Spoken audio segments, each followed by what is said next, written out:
भूतिया विशाल तरबूज ढाबा। सुहाना ननक के गांव में इंदुमती और ऋषि रहते थे। वो दोनों अपने गुजारे के लिए किसानी का काम किया करते थे। इंदुमती और ऋषि दोनों का ही घर बिल्कुल गांव के किनारे पर था।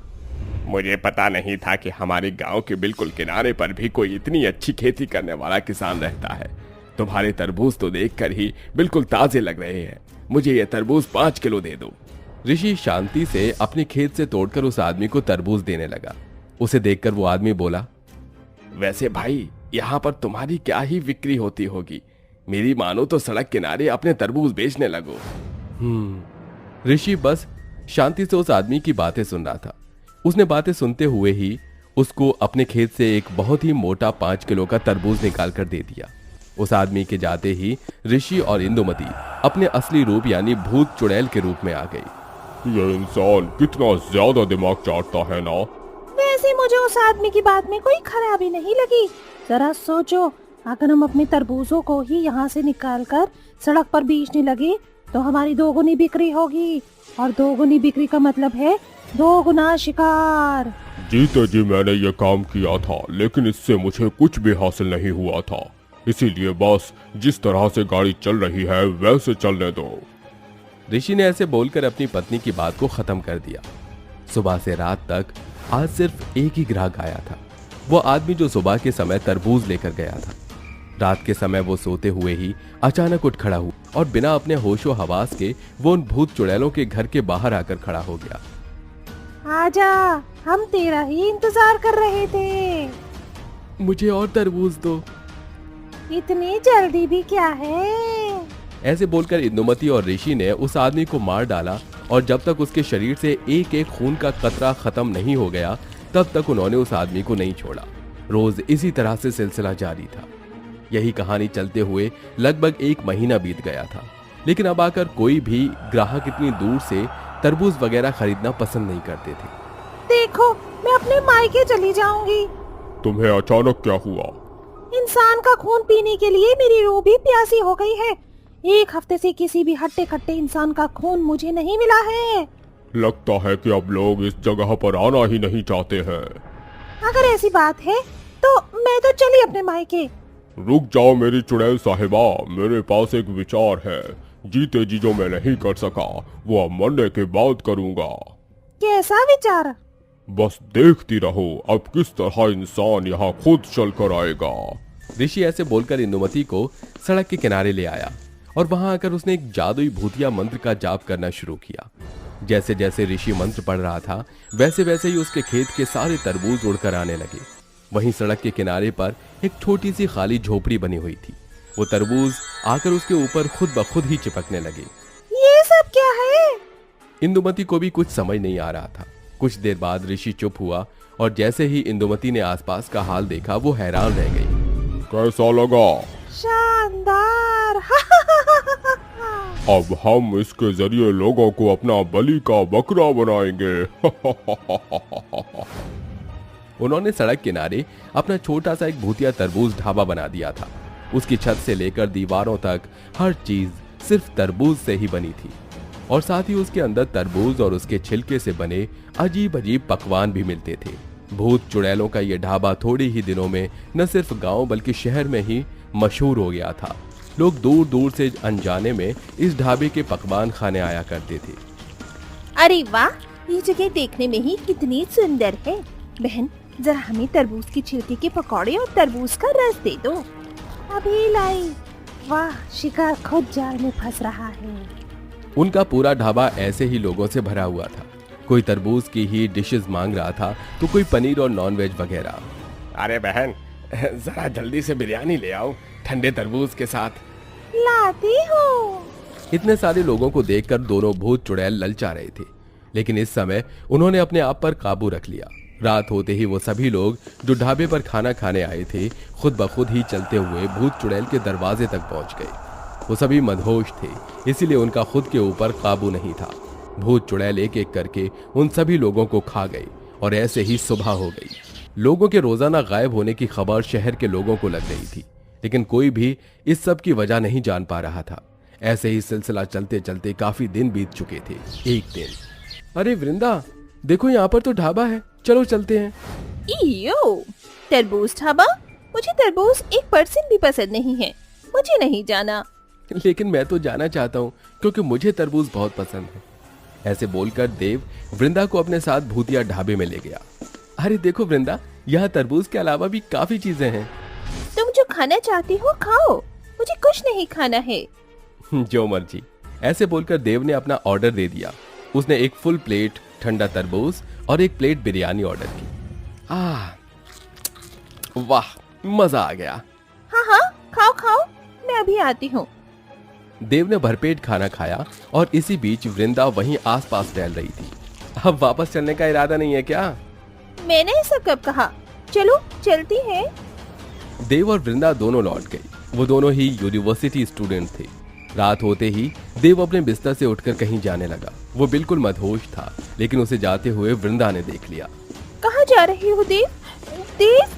उसने उसे बहुत आवाजें लगाई, लेकिन देव नहीं रुका। इसके साथ क्या दिक्कत है? देखना पड़ेगा। देव चलते चलते बाहर आ गया और उसी ढाबे की तरफ जाने लगा। वृंदा भी उसी का पीछा कर रही थी। ये जगह तो वही है, लेकिन ये यहाँ क्यों जा रहा है? वृंदा ने देखा कि वहां सिर्फ देव ही नहीं, बाकी लोग भी हैं जो ढाबे के बाहर जाकर रुक गए हैं। देव! देव! वृंदा आवाजें लगाती हुई देव की तरफ जा ही रही थी कि तभी उसने देखा कि एक भूत और चुड़ैल एक एक कर सभी इंसानों की मुंडी अलग करके उसकी जान ले रहे हैं। अरे नहीं, ये तो... वृंदा बहुत डर गई और डर के मारे गलती से उसकी चीख निकल गई। कौन कौन है यहाँ? वृंदा चिल्लाकर तेजी से भागने लगी, लेकिन इंदुमती उसे देख चुकी थी। दोनों भूत चुड़ैलों का ध्यान अपने शिकारों से हट गया और वो वृंदा के पीछे पीछे भागने लगे। हे ऊपर वाले, बस आज बचा ले। वृंदा तेजी से भागने लगी और भागते भागते वो भूत चुड़ैलों के पुराने खेत में ही घुस गई। कुछ भी दिखाई नहीं दे रहा है, टॉर्च जला लेती हूँ। वृंदा ने जैसे ही अपने फोन की टॉर्च जलाई, उसने अपने सामने एक पेड़ देखा जिसके ऊपर एक औरत और एक आदमी की लाश लटक रही थी। ये क्या है? वो बस भागने ही वाली थी कि तभी पीछे से इंदुमती बोली, रुक जा वरना। दोनों भूत चुड़ैल वृंदा के पीछे ही थे। प्लीज प्लीज मुझे जाने दो। जाने देंगे, लेकिन कहीं और। इंदुमती ने ऐसे बोलकर अपने मुंह से आग निकाली। वृंदा तो आग की लपट से बच गई, लेकिन उस आग से पेड़ पर लटकी लाशों में आग लग गई और उनमें आग लगते ही वो भूत चुड़ैल भी जलने लगे। ये तुमने क्या कर दिया इंदु? वो लाशें किसी और की नहीं बल्कि उन दोनों भूत चुड़ैलों की ही थी जिन्हें सालों से अग्नि नहीं मिली थी। उन लाशों को अग्नि मिलते ही वो भूत चुड़ैल गायब हो गए और सभी लोग अपने होश में आ गए। वृंदा भी बस सारा मंजर देखकर हैरान थी। कोई नहीं जानता था कि वो दोनों यहाँ क्यों आए थे, लेकिन लोगों को उनसे छुटकारा मिल चुका था। आप लोगों ने आजकल की शादियों को देखा ही होगा। सब अलग अलग तरीकों से बहुत पैसे खर्च करके शादी करते हैं, इतना कि लाल लहंगा पहनने का भी ट्रेंड नहीं रहा है। ऐसे ही कुछ अरमान हमारी प्यारी चुड़ैल निशिका के थे। क्या होगा जब एक चुड़ैल डिफरेंट शादी करना चाहेगी? आखिर वो किस तरह की शादी करना चाहेगी, जानने के लिए कहानी में आगे बढ़ते हैं। भूतिया लोक में निशिका अपने आलीशान घर में बैठकर टीवी देख रही थी। टीवी पर शादी की न्यूज चल रही थी।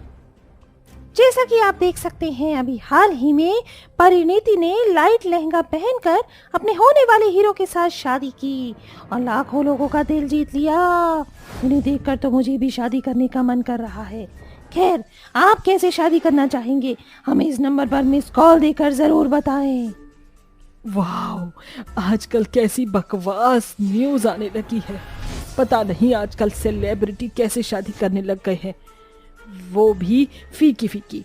कभी प्रियंका, कभी दीपिका, कभी नेहा कक्कड़, परिणीति का फीका लहंगा है, बिंदी भी नहीं लगाई। वैसे आजकल सब डिफरेंट शादी कर रहे हैं। मैं भी सोच रही हूँ कि मैं भी कुछ डिफरेंट करूंगी, जो पूरे भूतिया लोक में किसी ने नहीं किया होगा। तभी उसे बारातियों के ढोल की आवाज आती है और वो छज्जे से भूतिया बारात जाते हुए देखती है और नाचने लगती है।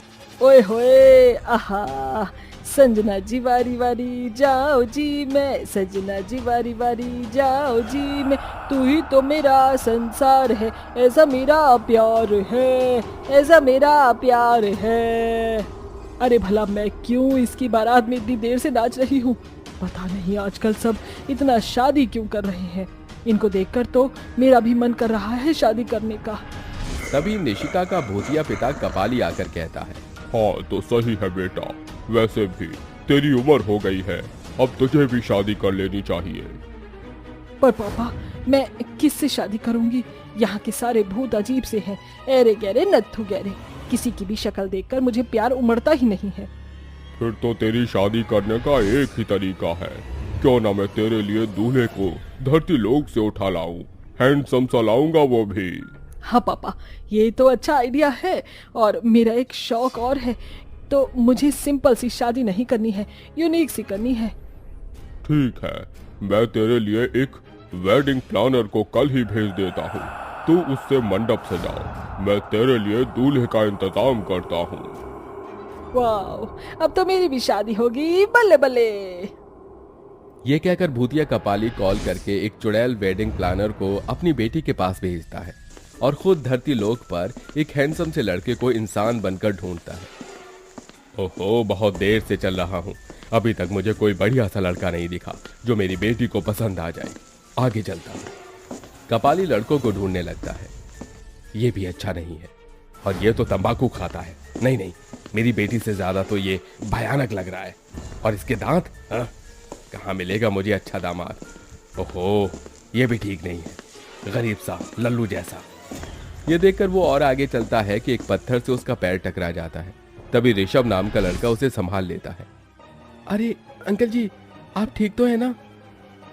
हाँ हाँ हाँ हाँ, मैं ठीक हूँ। अरे वाह, ये लड़का तो बड़ा सुंदर और संस्कारी लग रहा है, इसने मुझे बचा लिया। हाँ, यही लड़का मेरी बेटी के लिए सही है।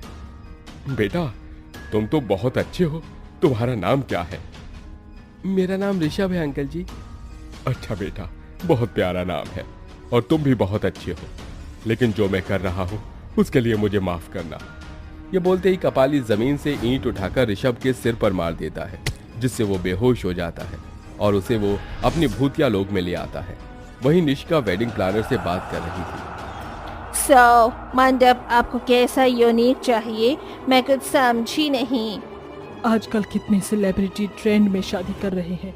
दुल्हनों का लहंगा लाइट कलर का होता है, ज़्यादा हैवी ज्वेलरी नहीं होती है, मेकअप लाइट होता है, और आसपास की जगह पर मेरा सबसे ज़्यादा में फोकस है मंडप। मुझे मंडप बहुत अच्छा चाहिए, कुछ यूनिक सा। आखिर मैं अपने दूल्हे के साथ साथ फेरे झूलूंगी। आइडिया मैम, क्यों ना मैं आपका मंडप घास का सजा दूं? सबसे ज्यादा डिफरेंट होगा। आप बस हाँ कहिए। हाँ, मुझे अच्छा लगा, तो ठीक है, तो मेरे लिए घास का मंडप बनाओ। फिर वेडिंग प्लानर चुड़ैल चली जाती है और कपाली बेहोश ऋषभ को कुर्सी पर बिठा देता है, जिसे देखकर निशिका कहती है, पापा ये तो बहुत अच्छा लेकर आए हो आप। कितना सुंदर है, गोरा चिट्टा मोमोज जैसा उबला हुआ। मुझे पता था तुझे ये जरूर पसंद आएगा। बड़ा आज्ञाकारी है, लेकिन होश आने पर बौखला जाएगा, इसलिए मैंने इसे रस्सी से बांध दिया है। ओह, कोई नहीं पापा, मैं जरा फेस पैक लगा लूं, आखिर मेरी कल शादी जो है। हाँ हाँ बेटा। अगले दिन वेडिंग प्लानर अच्छे से निशिका चुड़ैल के लिए घास का मंडप सजा देती है, जिसे देखकर निशिका दुल्हन के जोड़े में कहती है, वाओ शेफाली, तुमने तो बहुत अच्छा मंडप सजाया है, वेल डन। कोई सोच नहीं सकता कि ये घास का मंडप है, और आज तक भूतिया लोक में ऐसा कभी नहीं हुआ होगा। तभी तो मैंने घास का मंडप लगाया है। अरे पापा, मेरा दूल्हा कहाँ है? उसको तैयार किया? हाँ बेटा, दामाद जी तो ये रहे मंडप में, शेरवानी पहनकर बैठे हैं, बस अभी होश में नहीं आए हैं।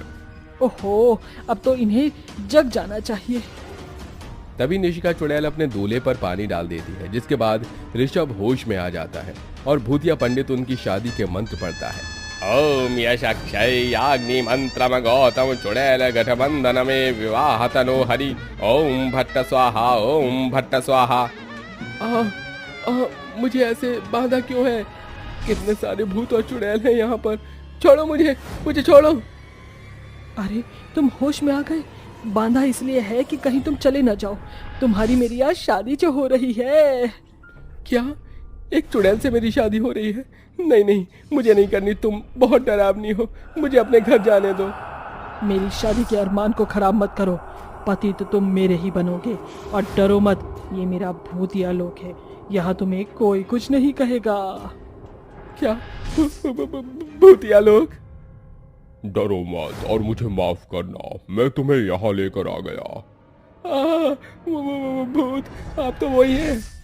रुको, मैं थोड़ा मेकअप करके आती हूँ। मैं तुम्हें ऐसे अच्छी नहीं लग रही हूँ ना? तभी निशिका चुड़ैल मेकअप करके वापस मंडप में बैठी है, जिसे देखकर ऋषभ फिर से डरता है। अब तो तुम पहले से भी ज्यादा भयानक लग रही हो, और पत्नी इतनी डरावनी होगी तो मैं तुमसे आंख मिलाने से भी रहा, क्योंकि मेरी बहुत फट रही है। ओहो, मैं तुम्हारे साथ ऐसा नहीं होने दे सकती। अभी मेकअप हटा लेती हूँ। मैं तुमसे बहुत प्यार करती हूँ, शादी कर लो मुझसे। हाँ, तो पहले मेकअप तो हटाओ। पता नहीं कैसे दिन आ गए, मेरे चुड़ैल से शादी करनी पड़ेगी। कुछ नहीं बोला मैं तो। और पापा, इंसानी लोग तो है नहीं, या उन्हें भी बुला लीजिए। तभी चुटकी बजाते ही निशिका चुड़ैल अपना मेकअप हटा देती है और ऋषभ के साथ उसकी शादी हो जाती है। साथ ही कपाली कुछ इंसानी लोगों को जबरदस्ती शादी में शामिल कर देता है।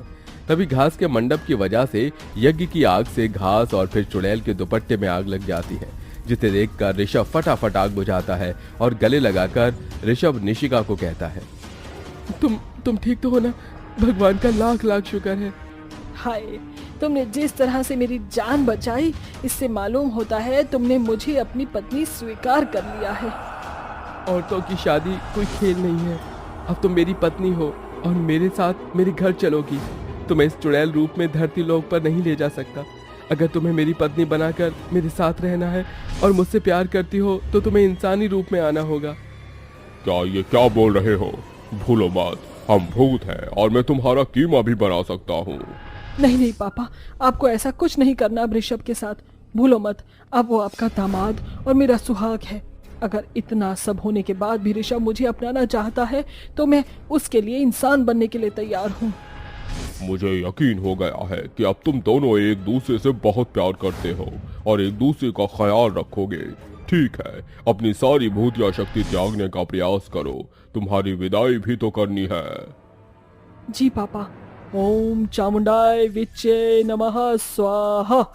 निशिका चुड़ैल के मंत्र पढ़ते ही उसके शरीर से उसकी शक्तियों की रोशनी निकलती है, जो कपाली के अंदर समा जाती है। एक इंसानी खूबसूरत लड़की का वो रूप ले लेती है। तुम ऐसे भी बहुत खूबसूरत लग रही हो, पर मुझे अपना नाम तो बताओ। निशिका नाम है मेरा, और तुम्हारा? ऋषभ ना? पापा ने बताया। हाँ। अब तेरी विदाई हो रही है, अपने पिता के गले तो लग जा, बहुत याद आएगी मुझे तेरी। मुझे भी पापा। इस तरह भूतिया कपाली अपनी बेटी की विदाई कर देता है और निशिका ऋषभ के साथ इंसानी पत्नी बनकर उसके साथ खुशी खुशी रहने लगती है। तो दोस्तों, आपको हमारी इस चुड़ैल की अनोखी शादी की कहानी कैसी लगी, हमें कमेंट करके जरूर बताइए।